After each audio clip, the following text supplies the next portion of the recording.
సెప్టెంబర్లో హాస్టల్కి వెళ్ళానని చెప్పాను కదా, అయితే ఇప్పుడు నేను డిగ్రీ థర్డ్ ఇయర్కి వచ్చాను. మాకేంటంటే 6 to 10 వరకు స్టడీ అవర్స్ ఉంటాయి, మధ్యలో 7:30కి డిన్నర్. సో అందుకని ఆఫ్టర్ 10 PM మాట్లాడుకునే వాళ్ళమి. సో అలా January 15th వరకు కూడా కాల్స్ లోనే మాట్లాడుకున్నాము. January 15th నా బర్త్డే, January 16th నేను విజయవాడ వెళ్ళాను. ఎందుకంటే తనని మీట్ అవ్వడానికి. అప్పటి వరకు తను నేను ఒక్కసారి కూడా మీట్ అవ్వలేదు, ఎందుకంటే తను పూణేలో జాబ్ చేస్తున్నారు కదా. చాలా డేస్ తర్వాత January 16th మీట్ అయ్యాము. ఇంకా విజయవాడలో తన అమ్మమ్మ వాళ్ళ ఇంటికి తీసుకెళ్లాడు నన్ను. విజయవాడలో తన అమ్మమ్మ తాతయ్య ఉంటారు, వాళ్ళని కలిసేసి January 17th ఖమ్మంకి రిటర్న్ అయ్యాము. తను కూడా వచ్చాడు నాతోనే డ్రాప్ చేయడానికి. తరువాత తను మళ్ళీ విజయవాడ వచ్చేసాడు. ఏమైందో తెలియదు కానీ అప్పటి నుంచి స్టార్ట్ అయ్యాయి మాకు ఈ గొడవలు అన్నీ కూడా. ఎందుకు ఇలా ఊరికే గొడవ పెట్టుకుంటున్నాడు అని తన ఫ్రెండ్ కి కాల్ చేస్తే అతనేమో తిన గురించి చాలా అంటే చాలా బ్యాడ్ గా చెప్పాడు.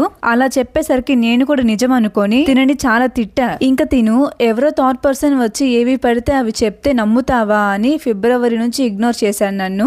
ఊరికే తిట్టేవాడు.